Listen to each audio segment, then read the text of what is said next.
Somebody already out there. Hope you can see it this time. Last time I did it, yeah, like a clown, I forgot to allow it to be seen by the public, which is always good. Hello, Brandon. I believe you tried tuning in last week.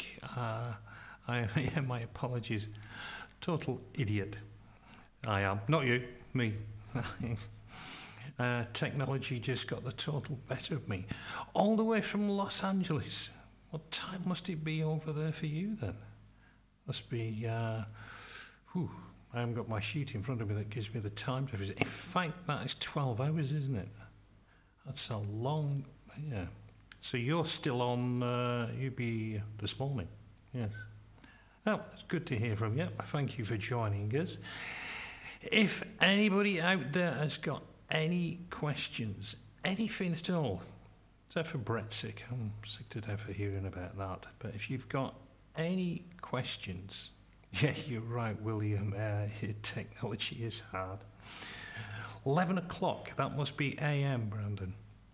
11 o'clock in the morning, yeah, seems a long way away from the day I had. Yes, Scotland. Yeah. I get it. Ah, right, sorry, it's my eyes there. Bad Union, from Scotland. What part of Scotland are you from? It's been a long time since I've been up there. It must be cold. I thought they'd get a cold snap across there when I read on the news today. I don't know if you're aware, I'm actually based in Georgia, which is the Republic of Georgia. Which is just south of Russia, between Russia and Turkey. So it's quite cold over here at the moment as well. So, but quite dark as well at the moment. But Texas, it's nice to see I'm getting people from all over the place. I've got to kind of apologise today. I posted a lesson. I believe it was this morning, the day before, and it's fallen foul of the copyright restriction, which surprised me. The song I did, Give a Little Bit, by Supertramp. I did a lesson on that, and it got wiped off Google. They decided that was a copyright.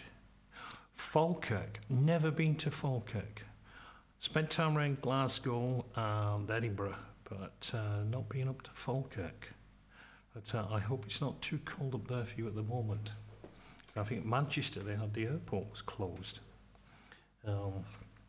But yes, I do apologise about that, which gets me thinking more and more about some of the things I've been doing. I never have a problem with the Iron Maiden stuff and the Judas Priest. Led Zeppelin, they're another one. You just, as soon as you play any parts of a Zeppelin song, they hit you. So that's why when I did Achilles' Last Stand, I can't do it with a backing track, which I don't like to use anyway, but they hit you straight off with that. So I did the solo a long time ago to Achilles' Last Stand, which was very popular, but I had to re-edit it to remove the solo that I was doing at the beginning. So it was just entirely just me playing the guitar, just going through the lesson. Are there any other bands that you would like me to look at? Any of you are on the... I've started doing quite a few Judas Priest. I've just finished doing You've Got Another Thing Coming. That should be out in the next few days, which is a fun track. I totally enjoyed recording that one, so that will be posted out there. But if there's any other Judas Priest songs that you'd like me to cover, then please do let me know. Other thing, while you're here, just Megadeth. Yes, yes, good call. I've got one of my students. He's doing his Trinity. He's just finished his Trinity Grade 6, and we was discussing that because he's an extremely good guitarist for his age. Really does keep me on my toes. He'll come back with different songs. And one of the things we were discussing was some Megadeth, because he just got into it. He's been in the last year. He's gone from just liking what his dad was been playing to coming back, and every lesson he's like, oh, what about this? What about that? What about these songs? Doctor. Funny you should mention that. That has now started. I was debating how to actually put that one together today, because I was going through that, if I can get the sound out, I was going through that intro little part that you've got to play.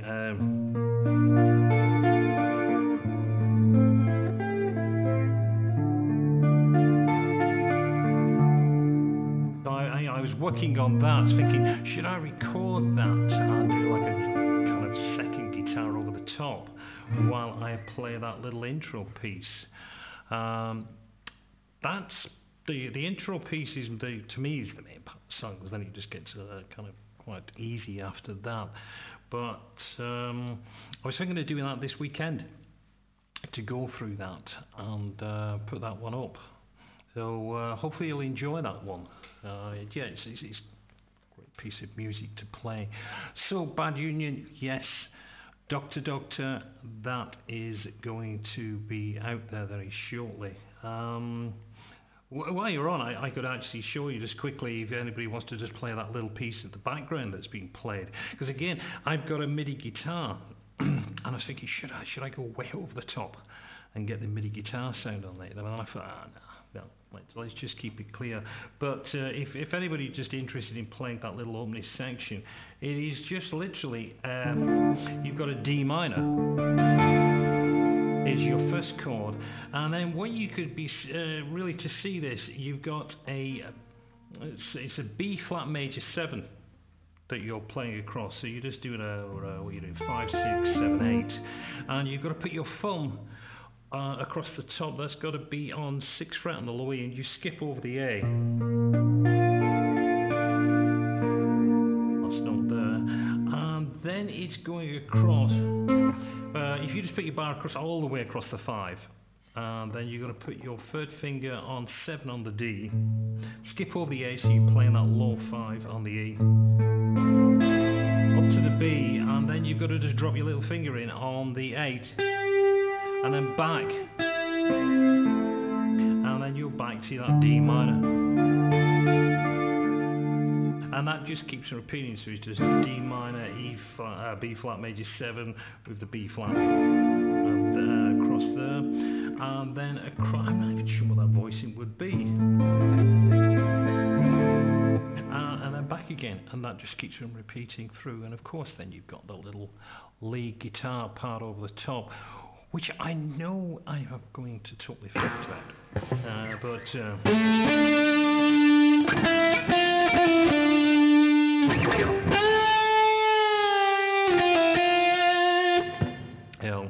That's probably as far as I can remember at the moment, with the sheet music in front of me. Metallica and Radiohead. Now there's an interesting combination there. So there is. Just going back to the Megadeth, what I was thinking of doing was to play. I got a terrible memory when it comes to names, so it is Hangar 18. Always fancied doing that one. Hi Mike, how are you? Good to see you. I hope you're feeling well. Nice to have you on board. Yeah, Megadeth Hangar 18. I quite fancy doing that. It's going to take some time because there is so many changes in that to put together. But that's just something, that's just a personal thing for me that I'd like to do as a lesson. But again, it's deciding how I'm going to put it all together and just trying to get that one sorted out. So, yeah, yes, I did, Mike. Yes, I did mention you. So, hope you enjoyed the lesson that I sent through to you. Yeah, it's slightly different than I showed you on the lesson, if you notice, because I sat back and listened to it a bit more. What I'm talking about here, I'm having a little private conversation while you're all listening. I was looking at the Nicky Strauss guitar solo for I'm 18. And Mike had asked me if I could show him how to play that, so I put that one together and just sent that across. So, what's your herbobble on your headstock? This here, this is something I'm sure you've seen it there. I started using this because this is just purely a dampener for the strings. And I've been using this for donkeys, and now every time I see people, they've got all these kind of crazy things. They've got specialist things made for them. But I saw it the first time. Again, I'm absolutely terrible for names tonight. But Greg Howe was the first guy I ever saw. This must have been like 10, maybe even longer.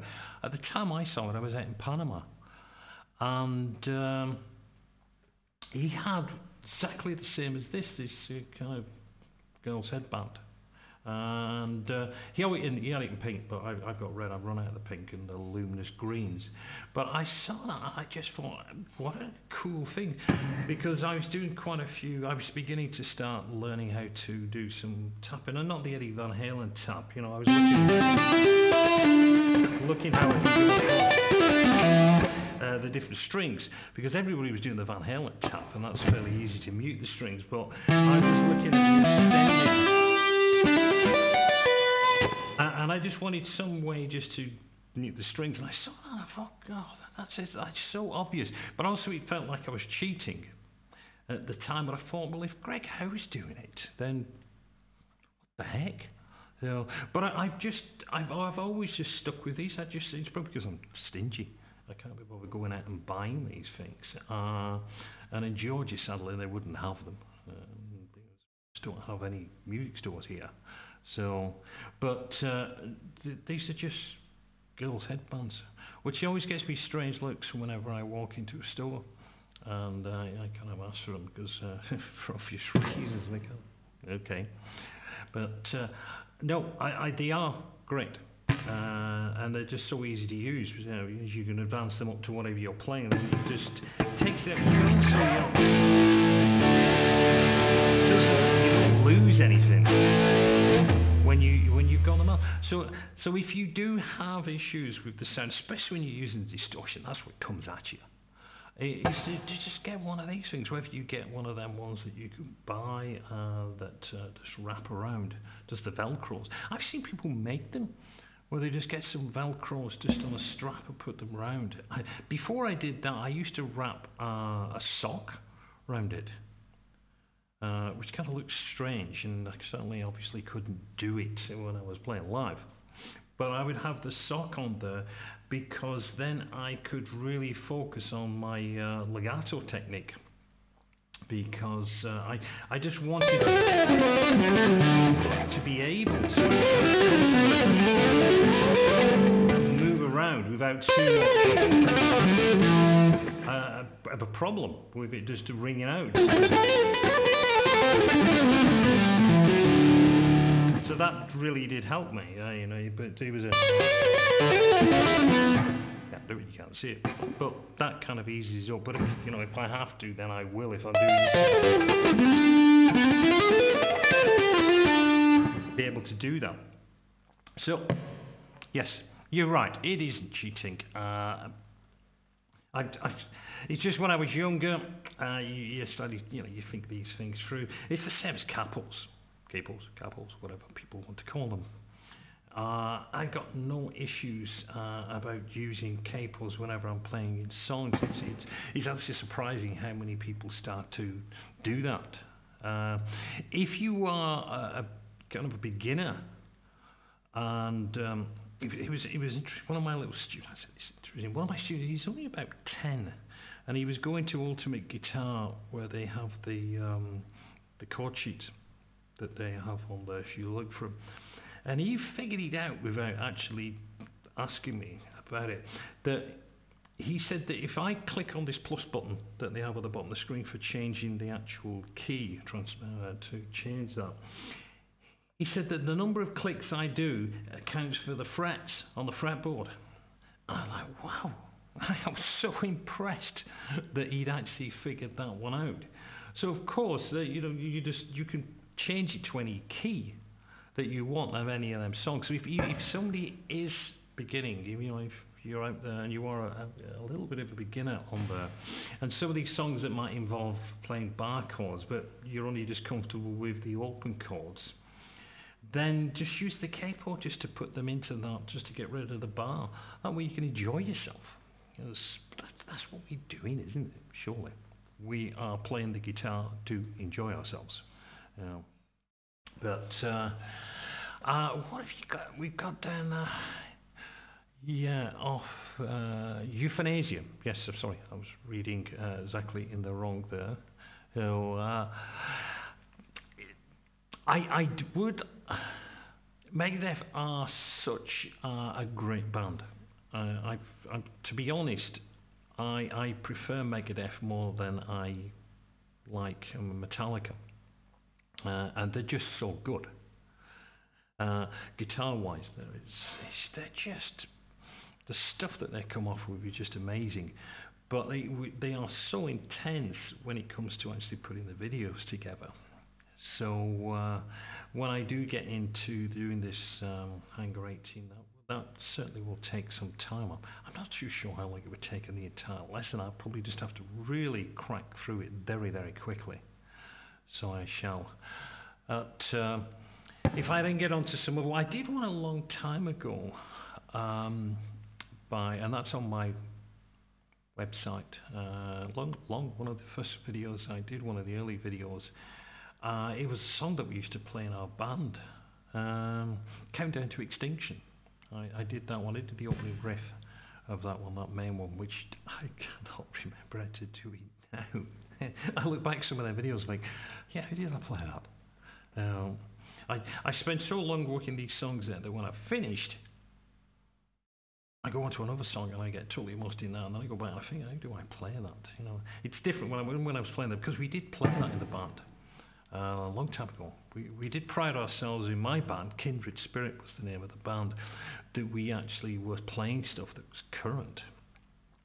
So we did cover that one. I think there was another one we covered by Megadeth as well. But I really do love them. Photograph Solo is on. Yes, it's on mine.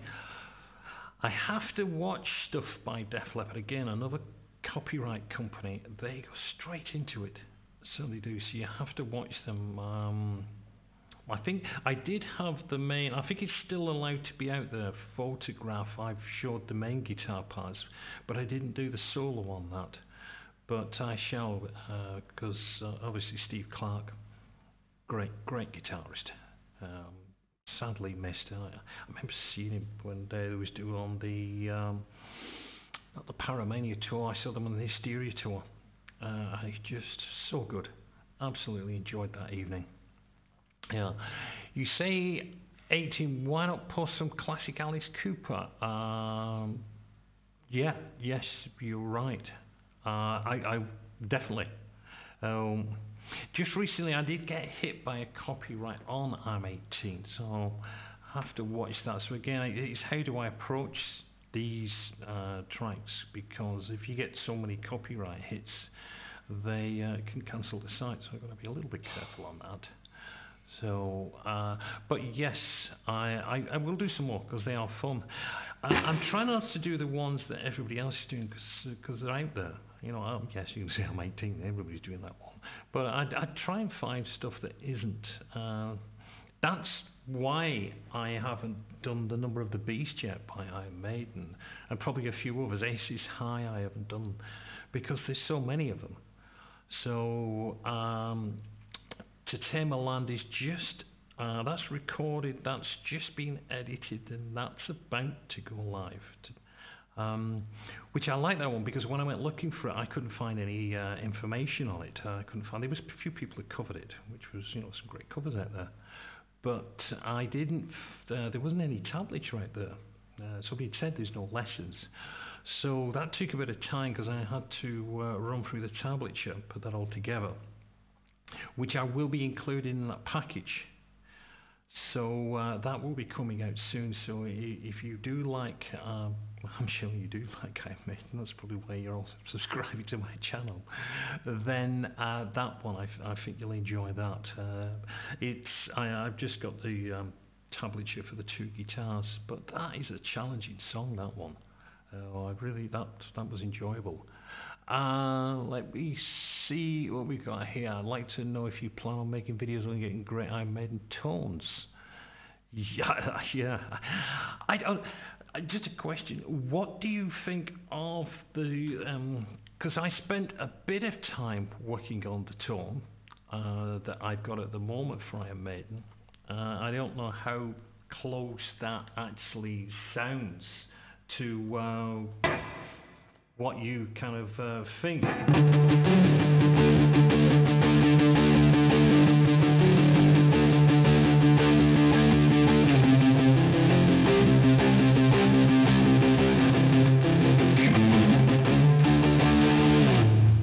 it's like a tune as well.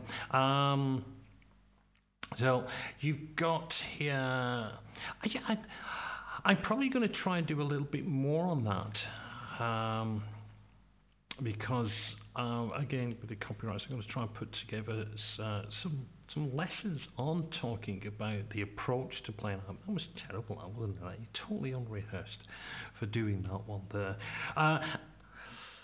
Number of the Beast, the one thing I'd be more interested in about is to actually just quickly talk or just show the video on how most people play it wrong. And it's surprising that I have seen quite a few people who do really good stuff.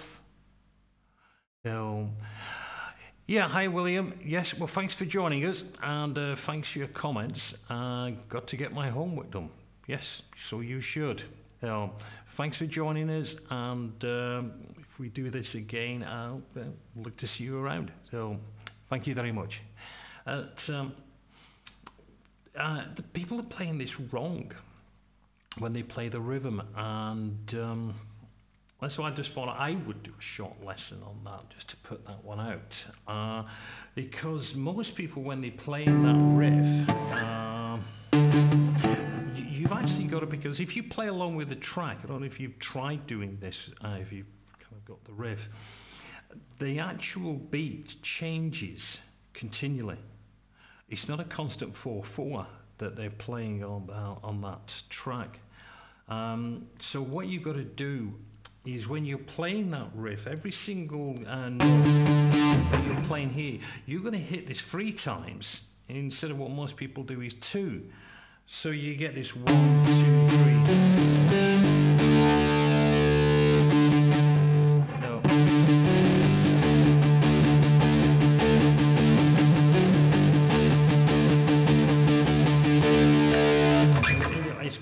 It's all the way through the track, it doesn't change, which is quite difficult because you constantly want to go back to playing it as a 4/4, so you're just playing 2 hits on this, but you've got to constantly 1, 2, 3.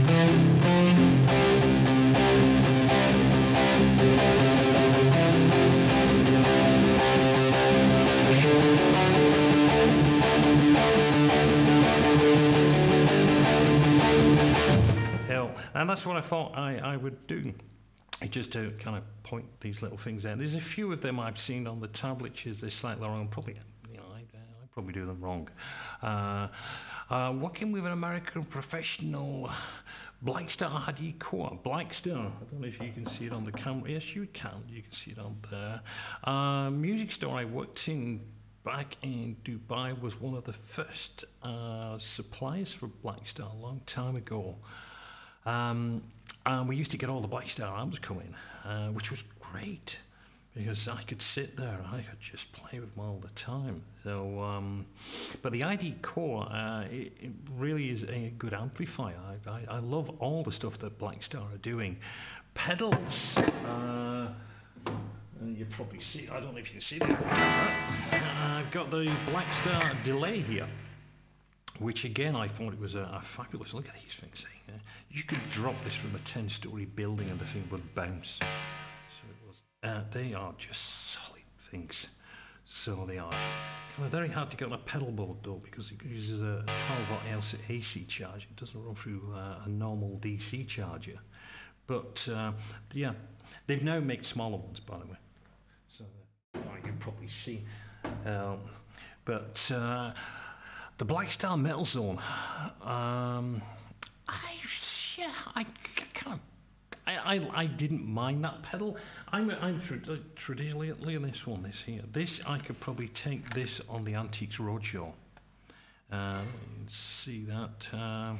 This here, this has got to be at least 30 years old. And I got this second hand, so it was 30 years ago when I bought it. But this Turbo Overdrive OD2 really has kind of served me well over the years whenever I'm doing some live shows, when I did some live shows before. But that to me, that just proves that these things will last forever, these Boss. They do make great pedals, but this one, it really did the job that was required. And I still, when I do a band camp here in Tbilisi, and we use, I let them use this, and the thing is wonderful because obviously you can't get it anymore. What strings do I use?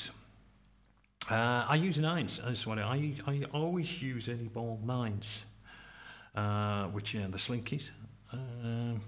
To Geoff, it's 942s that I use, the purplish pack. So I've tried other ones. We've been in the music store. I just was going constantly through different strings, testing them out. But no, I always end up coming back to these, and they just seem to be right. They last longer. They stay brighter. Pick-wise, I use Ernie Ball big stubbies. And again, I've been through so many different types of picks, but in the last probably 5 years, 6 years, it's the big stubbies.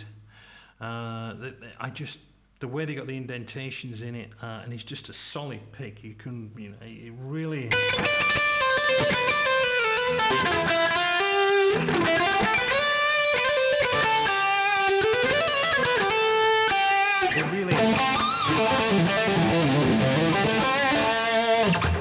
Business, so they do. I just can't use anything else. Even if I'm playing rhythm guitar, I still use the big stubbies. Got to keep changing them though quite a lot. They just don't know if it's just me, but they just seem to go through very, very quickly. So they do. Yeah, but yeah, that's what I use. And of course, guitars wise, I've got the Axis, which is my main guitar, which I picked up again when I was working in the music store. Yeah, that's all I use on that. I don't tend to. I've tried other things. I've gone through so many different types of picks, but this is exactly where I am at the moment with these. Any other questions? Anything? Is there anything that you would like me to answer or to look at related to music itself, not just a song? Because I'm a teacher. That's what I do. Some people I don't see. And if there is any subjects in music as a teacher that you would like me to cover, then drop me a line. Yes, it's it's fun teaching these songs, but always looking for just inspirations of subjects that that you would like me to teach. You know, it's okay, you know, for beginners you go through basic stuff, but when it gets more into an intermediate level, you'd be always looking for guidance on that side of things that you would like me to teach. As I've been playing that long that these times I think of something that to me is something that I do. I don't really think about it, but then I get some students come to me, oh, can you show me how to do that, or I don't understand how to do that, can you show me? So it's nice to get some feedback from people just saying that this is something that I'm not too sure of, something I've got questions on that you'd like me to cover, and I can turn it into a video. Do I still play live? I don't know. I stopped playing live probably about 6-7 years ago, and I just went full-time teaching then. Especially where I am in Georgia, there isn't the same outlets for bands. But last time I was playing full-time was down when I was based in Panama. We was playing the clubs and the bars, and Hard Rock Cafe down there was one of the places we used to enjoy, and Hooters. That was a good one, so it was. But no, I've stopped playing live now. I just focus 100% on teaching. Hi Ken, you're never too late. Nice to have you aboard. Hell, what time is it? Oh, it's 11:30. 11:30 on my side. So if there are any subjects that you are having issues with, then just please let me know. And yes, Bad Union. The modes. One of the most, I'm laughing here, is it's one of them subjects that when I'm teaching this for students, and when I come to some students who've been with other teachers, so many people have problems with it. Because, and this is the way I feel, is that a lot of people who teach the modes are not 100% comfortable with it. So, and I know I probably get people saying things, but I think that they try to make it more difficult for people, so it makes it sound a complicated subject when they're teaching it. But it isn't that complicated when you approach it properly. And I did a series, when I started talking about the modes, I put a lesson out. I did one of my lessons that was on Ultimate Guitar some years ago about the modes. And my teacher, who taught me, was an extremely gifted guitarist, very good guitarist. Used to work with Gary Katz. If you've been on the other, he was one of the session guitarists that worked with Steely Dan in LA before the heavy guns, the big guns, got called in for the recording. And he talked me through playing the modes, and then I started studying as well a little bit more for myself. But one of the things, the key thing he drilled into me when you first start getting the modes was to totally have a grip of the 3 notes per string.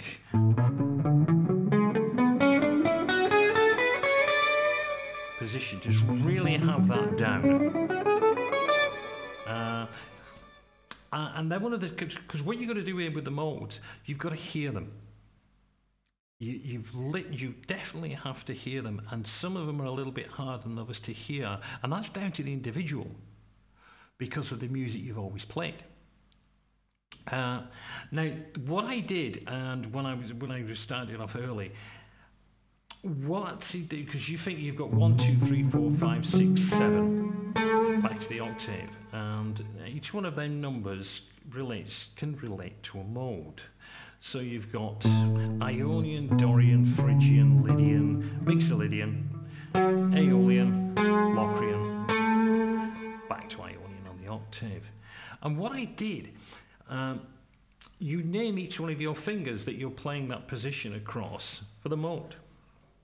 So you've got your Ionian finger, you've got your Dorian finger, you have got your Phrygian finger, and then if you move down to the A string, you have got your Lydian finger, and then you've got your Mixolydian finger, and your Aeolian finger, and finally if you move down to the D string, your Locrian finger.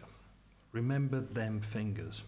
And one of the simplest ways, if you've got that 3 notes per string then, if you want to play one of the modes, say I want to play a B Dorian position, all I got to do is I just have to put my Dorian finger, which is my first, my Dorian finger on that B, and then I can use the entire 3 notes per string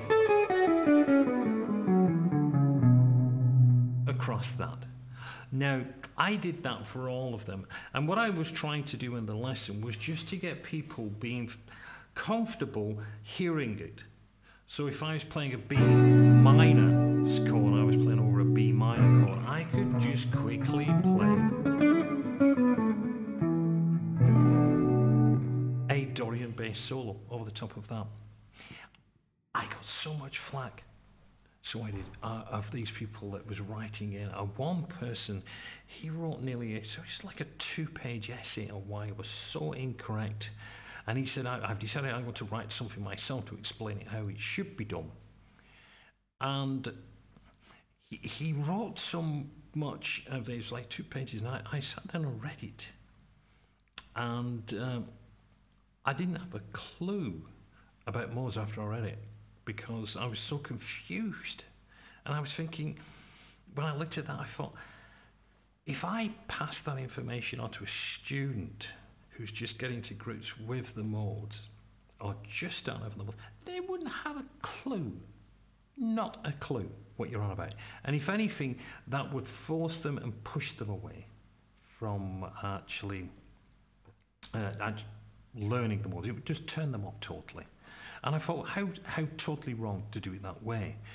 And as I said in the description, this is just an intro to get you just kind of listening to the sounds of the modes. And that's all I did. But it was a simple way that you could just play and hear the modes, depending what the chord is.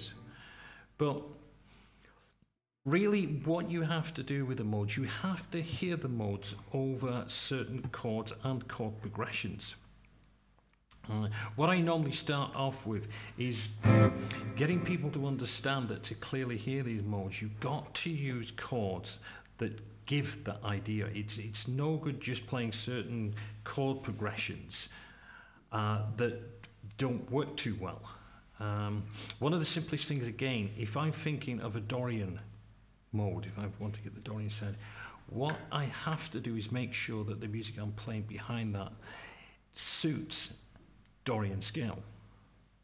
And if you think the Dorian being the 2 chord, what I do, I would then look at a 2, 5, 6, which if I was looking at it as an Ionian down in the major would be a 1, 5, 4. So if I've got a 1, 5, 4 in G, 1, 5, 4, what I can do to play a Dorian is to take the 2, 5, 6.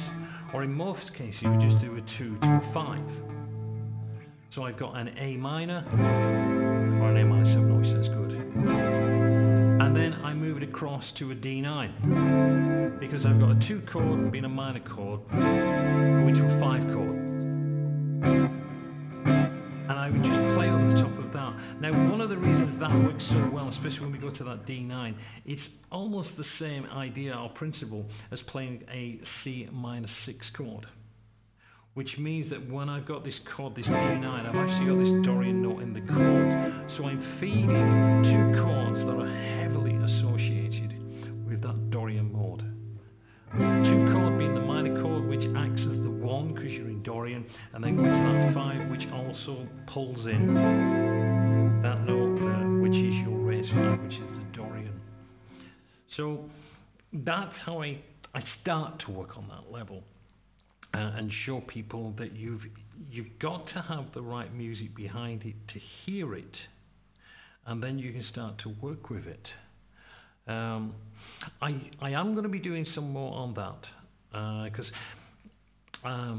yeah, what have we got here? Out of curiosity, I wanted to know, how did you come up with your channel name, Skype Guitar Lessons? It's because what I do. I just thought it might help me on my website. That's purely anything. I'm sure I don't know if you're actually doing a bit of tongue-in-cheek there, so I don't know, but this is it. This is how I make my living, is to actually teach online. So I thought Skype Guitar Lessons, somebody's typing away in there and looking for Skype Guitar Lessons online, they might find me. It's taken a long time, but I've now finally got in the first page, I believe, it depends on zonal, listing in Google. So having said that, I'm not exactly inundated with business. You know, people say, you got to be on first page, go on first page, get business. I'm on first page, and it's still not, you know, I don't hear the till going ka-ching every 5 seconds on that. But it's nice to be up there, so it is. But that's why I just call it that. I've stuck with it ever since. I think what I want to mention, I haven't done a video on it yet, but I will be doing it. I'm proud, I suppose is the word to use, to actually announce that I am a TrueFie educator. I now have a channel that is out on. It's always okay. Yeah, I've got a TrueFie channel which I have launched just before Christmas. I've just put that up there, and I will be putting some lessons on there that wouldn't normally make it to YouTube for me because they're a little bit shorter. I tend to, when I do a YouTube channel, they tend to go on for about 15-20 minutes, maybe even half an hour. Whereas TrueFie gives me an opportunity to just do some shorter lessons. So I've got that out there, and if anybody is interested in supporting me, it's what you do. You pay, I believe it's $6 a month, and you get access to everything on my channel, absolutely everything on there. I'm putting more and more stuff on there all the time. So I don't know if anyone would be interested in supporting me. I tried Patreon. I couldn't really get into it, so I didn't stick around with that too much. But if anybody is interested in supporting me so I can keep on doing what I'm doing, that would be great. So it would. But I'll put the link in there, and you can have a look at it. What they do a 7-day trial on TrueFie, so I'll put that link in for you. So if you do want to check it out, just click on that, and I will be immensely appreciative if anybody does want to go. Now, TrueFie, yes, that's right, TrueFie.com. I'm putting more and more on there, so I am, and just building it up. I've just recently started a course on there, which is about the cage system. I've broken that down into smaller bites, because again, whenever I've been teaching my students, they're kind of get a little bit lost on the cage system, so I thought I'd do a series of lessons on that will take you through it step by step. There's also a number of backing tracks on there that allow you to practice. The chord progressions are all transcribed for you, and it allows you to practice your movements and chord selections. And if you think I've got one, the backing tracks I've got, I think this is about 9 backing tracks I've put out there. You've got 5 different ways to approach them. That's really what the idea is for. Don't just go into one. Try it in as many different variations as possible. I'll always get stuck in the pentatonic. Yes, what I like to do, and again, what I show my students when I'm teaching them, and I know that the theory might just get a little bit too much for them, but as I've got a number of my students, they do a course called Trinity Rock and Pop. I don't know if anybody is familiar with that course. And they have a thing called session skills. And they have to play it over a backing track in their exam that it's given to them in the exam while they're actually sitting their exam. And they have got in the region of a minute to look at the track, look at the sheet, tell them the chord progression, and then they get played the track, and then the instructor says, right, go, presses the play button again, and they have to improvise over that progression. And of course, as the grades go on, it gets steadily higher. So what I do with them, because they all tend to be very happy, well, as even said happy when it comes to improvisation, they're never that happy. But what I do is I'll get them first of all seated comfortably in the pentatonics. And what I then do is just introduce different notes. If I see that they are playing over certain chords that is giving them an opportunity to play in one of the modes, and typically when they start off they get given the Dorian mode and the natural minor, which is the Aeolian. So what I do, I'll say to them, there's your A minor that you've got, your A minor pentatonic. Now, if you just want to make that Dorian, just to bring that in, because if you think your A minor pentatonic is so closely attached to the Aeolian and the Dorian, then all they have to do is just add the extra notes to make that. So if I'm playing my pentatonic, I want to put in the 6, the raised 6, or major 6, I'll just say to them,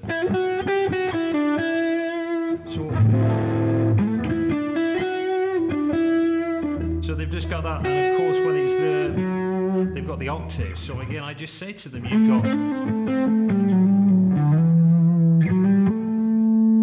and they can just add that.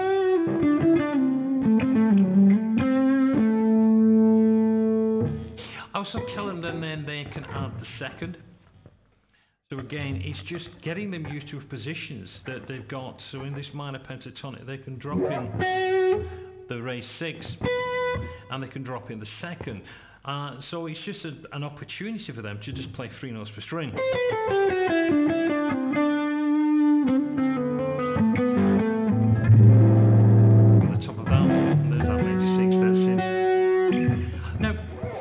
Once I've gone to that stage and they're playing that A minor pentatonic, then I push them back into saying, well, you're playing over this A minor and you're playing this minor pentatonic with these extra notes. You can also then actually just play G major, scale over the top of that. So they're starting to use and hear the added notes. They start to hear that Dorian across them chords that they play, but again they've got to hear the chord movement, otherwise they're not going to get it. But I just drop that in. Another one that you can also do, now this is what I did, there is a video out on that. If you was to take all of the notes from a Dorian, so you've got A, B, C, D, E, F sharp, the notes that you can also apply there appear in B minor pentatonic. I don't know if you've seen any of this before, if you'd seen my lesson before on this.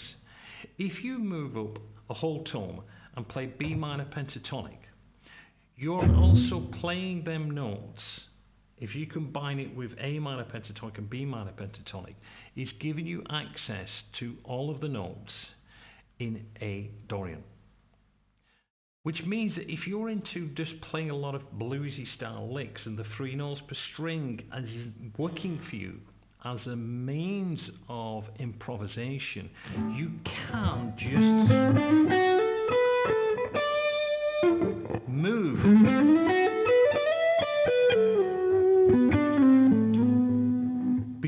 two scales.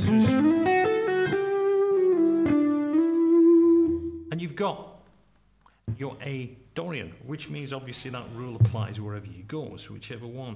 So just by dropping them, switching between them scales, you can play that, and that gives you an easy way of just feeding in the Dorian. Yes, of course, you are supposed to play the chord tones, but if you just wanted to be able to combine the way you're comfortable, most people are comfortable playing a blues style of their music, just playing a pentatonic. You can then bring that in over that B minor, and you do have a Dorian just by combining. And of course, you're switching because you've got them two half tones across the top, which is your Dorian.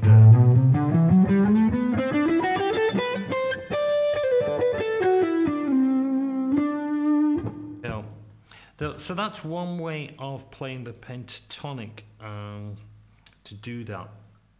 So another thing that I also do when it comes to the pentatonics is to point out, and this is again another thing, and you probably need, if you understand it, it's going through the 3 notes per string, that really what you need to do to help you with the modes is learn your major mode, the Ionian, learn your Aeolian mode. My teeth's going. Because you have to. How about Union? Can you see on TrueFie? I would very much appreciate that. I appreciate you sticking around. What I was going to say is with these modes, just keeping that idea going, that you've got major modes and you've got minor modes. If you just remember that there is only, I'm going to take Locrian out of this one. If you've got a major mode and you know your major scale, you know your 3 notes per string, there is only one note difference between them. So what I mean by that, if you're taking your G A major, the only difference between that and the A Mixolydian is your flat 7. So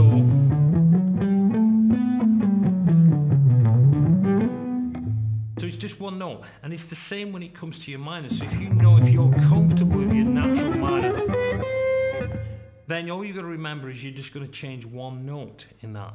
So without thinking about all of them different positions, just treat it as an Aeolian with just one note moved, which is your raised 6. And that way you're going to be comfortable as you play that through as your raised 6.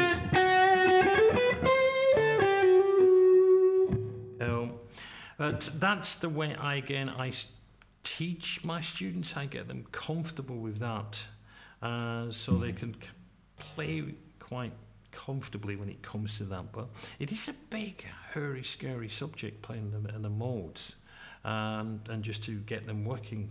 But I will be doing the one I did on the cage system. I call that module 1. What I'll be doing on TrueFie will be module 2, which will be the modes. And I'm preparing it. I'm going through it and kind of proofing it myself that it makes sense to people when they look at it. So, because I just don't want to confuse people. Last thing I ever want to do. I want people walking away thinking I ain't got a clue what he's on about.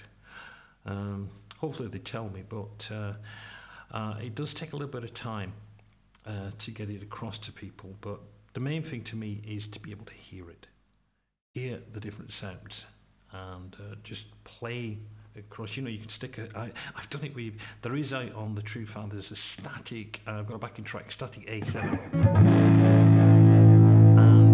I just said to people, just put that on and just start to work that Mixolydian over that, over the top of that. Just keep going, and it's endless, but it does really start to allow you to build up them licks. So it does. What else have I got? Somebody asked me another question there. Anyway, I hope I haven't confused people on this one anyway, because I haven't got all my papers and information there, but it really, when you start hearing it with the backing tracks, it does start to make a lot of sense. So, anyway, anybody else got any other questions at the moment on anything that I've got? Anything that they'd like to know, or just even some kind of just a small, simple thing about playing. I know the other one that I was looking at, which is going to be module number 3, is a lot more about techniques. So I'm kind of building up a lot of exercises that I use for my students. Because what I'm looking at, one of my favourite techniques, obviously, if anybody's heard any of my kind of jam playing, is legato. And of course, when you look at the way Dave Murray plays, a lot of the solo stuff is based on legato. So that would be an interesting one to put out to be able to use it. One of the key things I always do when I'm showing people the legato, because you've always got that. Everything that I'm doing is based across these half tones. And if you think of your major scales, so we've got A, you've got these half tones that feature, you've got the back here, and most people don't see that, because they focus here on that root note, they get they've got the 2 half tones there. I don't know if anybody's realised it, and this is me showing my age. If I just play these half tones through this A, Charlie's Angels. Sure, again, I will be showing. You're waiting for the change of scene, but that was the piece of music that was played through Charlie's Angels. Yeah.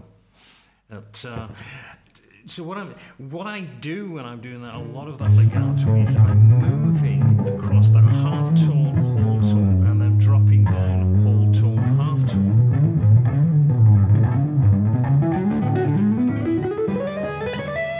So then I can just keep that whole thing going as I'm playing. So get to know them half tones, and that allows you to really work them half tones there to go in. So what I'd like to do, I'll just warm up and just keep that going, obviously with that thing there, but just doing it without actually picking.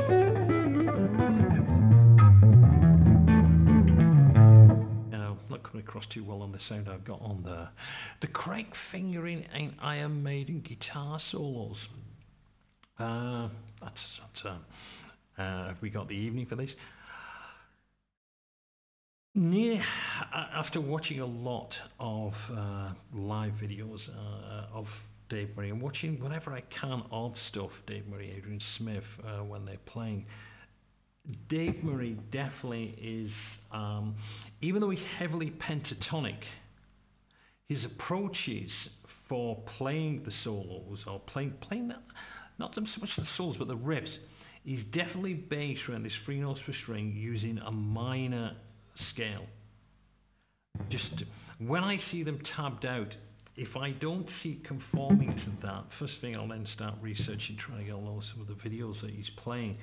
But once you start to get that idea, and it does come across when I was doing that to Tame a Land, because you've got and I won't be able to play it now because I can't remember the actual riff again. But you've got a lot of, but it's all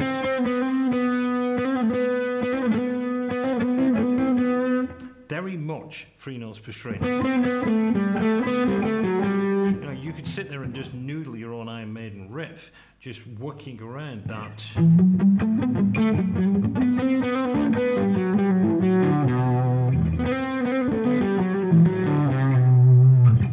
And just to play them sounds, but it's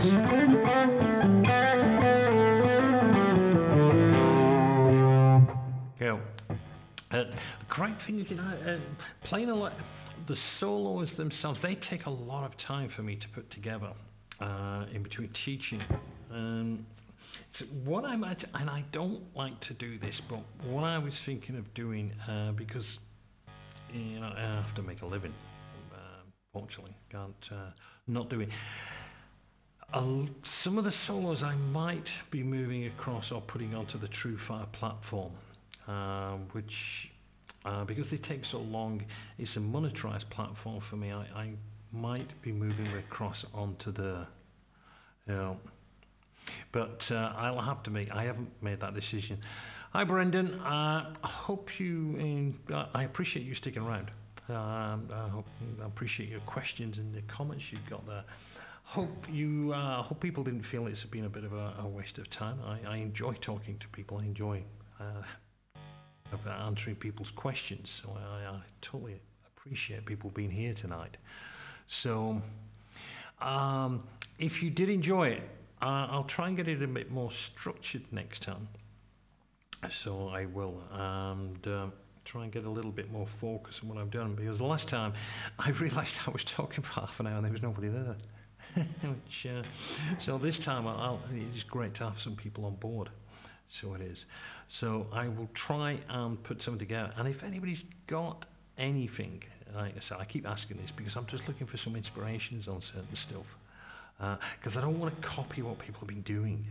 So I don't follow anybody on YouTube because I just know it will start to influence me if I start to see things. I just want to try and put some material together that people want. So if there is something there, just let me know. You don't have to do it now. You know, when this is posted, you could drop me a line or whatever. Yeah, I'm still going to keep doing the songs because I do enjoy them. So the things I've been doing now on YouTube for the Iron Maiden, Judas Priest, I was actually going to do some UFO. No, I am not going to be doing rock bottom solo. That would just, I don't think my students would appreciate that, the amount of time I'd have to spend. They'd probably appreciate me showing how to do it, but the amount of time that would take to put together. But I will probably be doing some UFO. It's just the fact I was listening to a lot of it again this morning, and I thought there's some cool licks out there, so I'm going to get some of them riffs together for playing that. So I might add that to the list of bands that I shall be looking at. So, but anything else out there that some people have got? Any songs that you'd like me to cover? I suppose it's my ambition. By the end of this, I'm going to do every Iron Maiden track that's ever been done. I think it started off when I did the Seventh Son album. That was amusing for me. Did all of the songs from it, and I thought, you know, it's had some great response from people, that I'll keep this going. So it'd be interesting how long it would take me to do a lesson on every single Iron Maiden track. I was even tempted just this week was to do some Bruce Dickinson from his solo album, Tattooed Millionaire. I thought I'll have a crack at putting that one together. You know, Thin Lizzy, yes, you're right, it is my era. So yes, I would have to say that band was one of the biggest motivators for me picking up the guitar. I loved playing their music live when I was in one of I think it was my first band was about 15, 16, and we was playing some Thin Lizzy, and it was like total hero worship. If I ever was to do a tribute band, and I had thought about doing that years ago, it would be a Thin Lizzy tribute band. I should do more, so I should and put them out. I've done a few in the past, but yes, I will probably look at doing some more. Yeah. Any suggestions for a Thin Lizzy? What would you like to see next up? I'm trying to think of which ones I was looking at. I think I was looking at Emerald. You name them. You're the people that are actually kind of taking these lessons on board. So if there is any Lizzy that you would like a lesson on there, let me know, and I will get that and put that on the list that will be coming out very, very soon. Yeah, I'm sure you would. I'm sure you would love it if we did every Iron Maiden track. I mean, I love it. You know, I could change my thing to Iron Maiden guitar lessons online. a new one. But I just love playing the songs. I think they're great. They really are fun to go through, just to keeps me amused, and that's what I have to do. If I wasn't having fun when I record these lessons, I wouldn't be doing it. Breaking all the young dudes. Yes. Yeah, I was asked to do some David Bowie just the other day, and I've got to do one for one of these traces. I've got to do some David Bowie. So all the old dudes. That was David Bowie, wasn't it? He wrote it for another band. Who was the band he wrote it for? It's going back some. So he clearly didn't write it for Bruce Dickinson. But I can't think who did the original. I remember it being on Top of the Pops. But yeah. So that yeah, I'll have a look at that. I do have to watch them because of these copyright issues. So whenever I do things that it's a new band, I've got to watch just in case that happens. So if there are parts that if I'm not playing the beginning introduction the same, it is because of that. It's due to the copyright. It's not because I can't play it. Yeah, it could be actually. But What the Hoople, that's it. What the Hoople. So, and that was a David Bowie song, wasn't it? Am I right? What the Hooples? All the young dudes? Maybe I'm just totally wrong. But yeah, I was listening to that Def Leppard album, just the one where they did all the covers, and they was doing some Sweet on there as well, and I thought, yeah, I might have to have a crack at them, because that might get me around that copyright thing. Talking of Def Leppard, one that I do want to put out there is the Desert Song by Maiden, and that was requested by one of my Skype students, was to put that together. That will be coming out very, very near future on that one, because I do love that song. Coming out as it did afterwards, Steve Clark, to me that was just such a great riffs in that song. So yeah, I might put that one on. So, but might just have a look at doing some from them 60s and 70s that the Def Leppard did on that album. I can't remember what the album was called. I'm terrible for names. Anyway, I do have to go. It's been great having you company. So it has, and hope you kind of enjoyed this little chit chat we've had out there.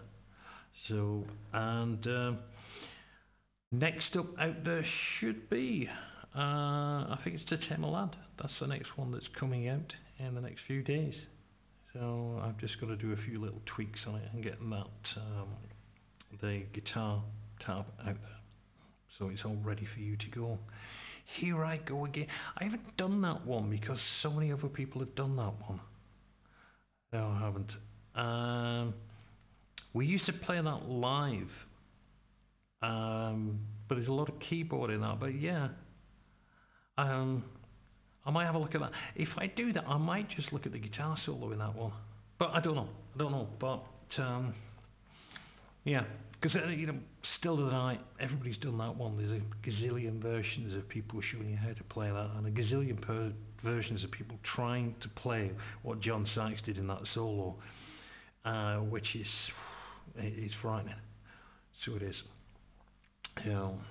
But Ain't No Love in the Heart of the City, I was thinking of doing that one as a beginner's kind of, going into intermediate, because I teach that idea when I'm looking at inversions on chords to show to my students.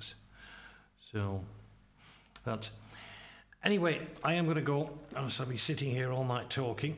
So appreciate your company, and I'll probably try and do this again next Wednesday, which is always a decent night for me, but so I'm going to get a little bit more structured.